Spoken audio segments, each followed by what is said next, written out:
जरा सोच कर देखिए, आप अपनी ज़िंदगी में एक बहुत बुरे दौर से गुज़र चुके हैं।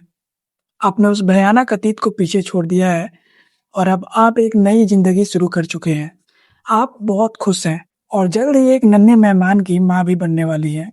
लाइफ़ में सब कुछ परफ़ेक्ट चल रहा था। तभी एक दिन सुबह के 11:46 पर आपके घर की बेल बजती है।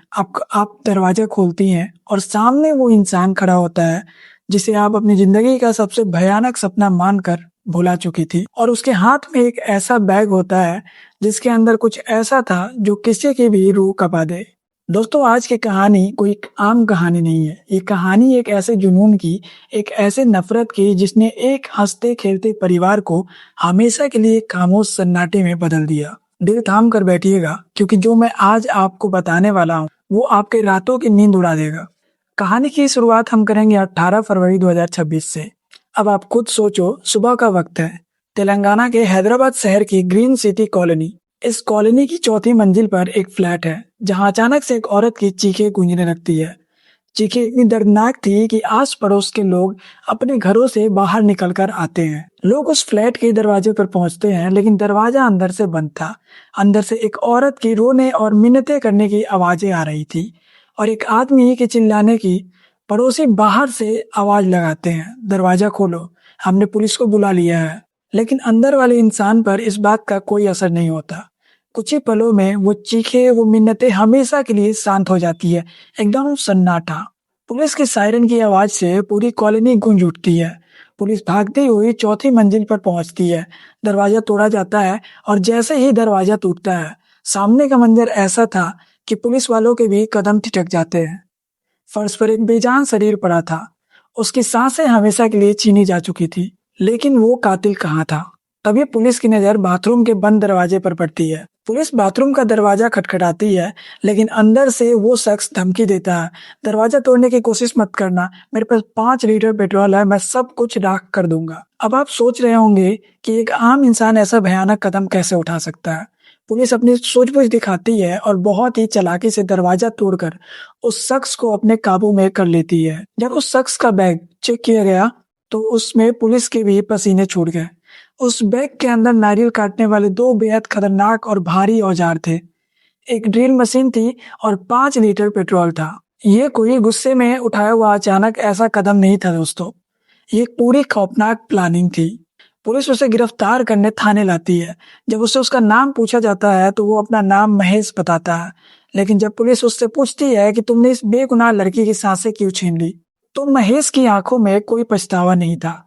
वो बस इतना कहता है, उसकी वजह से मेरी माँ चली गई, मेरी नौकरी चली गई और मैंने बस अपना बदला पूरा किया है। ये महेश कौन था और इस नफरत की आग की शुरुआत कहाँ से हुई थी? चलिए चलते हैं थोड़ा सा पीछे। साल 2021। महेश नाम का एक बहुत ही होनहार लड़का, जो पेशे से एक सॉफ्टवेयर इंजीनियर था, उसकी मुलाकात अपनी ही कंपनी में काम करने वाली एक बेहद खूबसूरत और होनहार लड़की सुनीता से होती है। दोनों पढ़े लिखे थे, दोनों के विचार मिलते थे। दोस्ती हुई और फिर ये दोस्ती प्यार में बदल गई।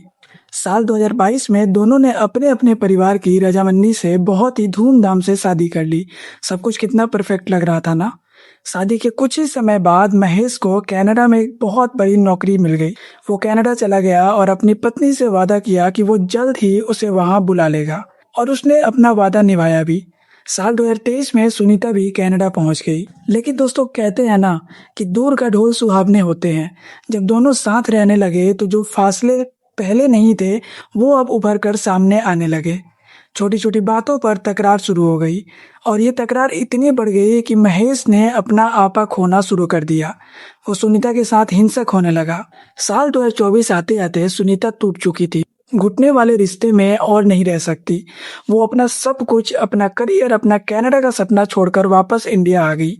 इंडिया आते ही उसने अपने पति के खिलाफ टॉर्चर की एफआईआर दर्ज करा दी और साल 2024 में ही दोनों के तलाक हो गए। अब कहानी में एक बड़ा ट्विस्ट आता है। सुनीता अपनी जिंदगी में आगे बढ़ गई। उसकी मुलाकात हुई हैदराबाद के श्रीनाथ नाम के एक और इंजीनियर से हुई। सुनीता ने श्रीनाथ को अपने पिछले रिश्ते का पूरा सच बता दिया। श्रीनाथ ने भी खुले दिल से सुनीता को अपना लिया और दोनों ने शादी कर ली। सुनीता ग्रीन सिटी कॉलोनी में अपनी नई और खुशहाल जिंदगी जीने लगी। लेकिन उधर महेश की जिंदगी में तूफान आ गया था। महेश को खबर मिली कि उसकी माँ को दिल का दौरा पड़ा है। वो भागता हुआ अपनी माँ के अंतिम संस्कार के लिए इंडिया आया। लेकिन जब वो वापस कनाडा जाने लगा तो उसे एयरपोर्ट पर रोक लिया गया। क्यों? क्योंकि सुनीता की एफआईआर की वजह से महेश के खिलाफ लुकआउट सर्कुलर यानी कि एलओसी जारी हो चुका था। उसका पासपोर्ट निलंबित था। अब महेश न तो वापस कनाडा जा सकता था, न उसके पास नौकरी बची थी और न ही उसकी माँ इस दुनिया में रही थी। महेश के दिमाग में ये बात बैठ गई कि उसकी हर बर्बादी की इकलौती जिम्मेदार सिर्फ और सिर्फ सुनीता है। अप्रैल 2025 से सितंबर 2025 तक महेश डिप्रेशन और नफरत की आग में जलता रहा और फिर उसने वो खौफनाक फैसला लिया। दिसंबर 2025 में महेश ने सुनीता को खोजना शुरू किया। उसे नहीं पता था वो कहाँ है।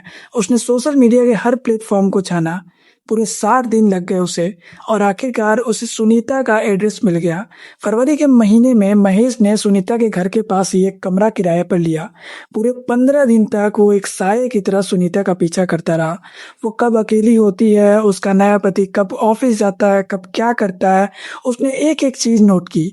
और फिर आया 18 फरवरी 2026 का वो काला दिन।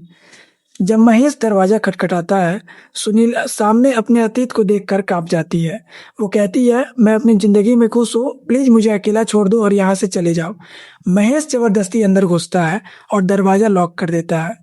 महेश अंदर अपना दुखड़ा रोता है कि कैसे उसका सब कुछ छिन गया। तब सुनीता उसे समझाते हुए कहती है, मेरी बात सुनो, मैं 4 महीने की प्रेग्नेंट हूँ, मुझे परेशान मत करो। ये सुनते ही महेश के अंदर का शैतान पूरी तरह से बाहर आ गया। उसे लगा कि उसकी दुनिया उजड़ गई है और ये इंसान यहाँ अब भी नई दुनिया बसा रही है। सुनीता ने चीखना शुरू किया। बाहर पड़ोसी जमा हो गए, लेकिन महेश पूरी तरह से तैयारी के साथ आया था। उसने अपने बैग से वो भारी औजार निकाला और बिना एक पल सोचे सुनीता पर ऐसा वार किया कि वो वहीं बिस्तर पर गिर गई। उसके बाद उसने कमरे में रखा एक भारी गमला उठाया और एक ही झटके में सुनीता को हमेशा के लिए खामोश कर दिया। ना वो खुद बची और ना ही उसके अंदर पल रही वो 4 महीने की नन्ही सी जान। दोस्तों, जब श्रीनाथ के परिवार को इस बात का पता चला तो सोचिए उन पर क्या बीती होगी। उस इंसान ने तो सुनीता को उसकी हर सच्चाई के साथ अपनाया था। इस कहानी का मकसद आपको डराना नहीं है, बल्कि समाज की एक बहुत गहरी सच्चाई से रूबरू कराना है। अगर सुनीता ने तलाक के बाद वो पुराना केस वापस ले लिया होता तो शायद आज वो जिंदा होती। लेकिन क्या एक केस वापस न लेना किसी की जिंदगी खत्म करने की वजह हो सकती है? बिल्कुल नहीं। अब आप खुद सोचिए और मुझे कमेंट्स में बताइए कि इस पूरी घटना का असली जिम्मेदार कौन है। महेश का वो बेलगाम गुस्सा और अहंकार जो अपनी नाकामी बर्दाश्त नहीं कर पाया, या फिर वो पेंडिंग लीगल सिस्टम और केस जिसने एक इंसान को इतना मजबूर और फ्रस्ट्रेट कर दिया कि वो हैवान बन गया, या फिर हमारी सोसाइटी जो ऐसे मानसिक तनाव और ऑब्जेक्शन को समय रहते पहचान नहीं पाती। मुझे आपके जवाब का इंतजार रहेगा। नीचे कमेंट करके जरूर बताइएगा। मैं हूं मनीष, अपना ख्याल रखें, सुरक्षित रहें, सतर्क रहें। जय हिंद।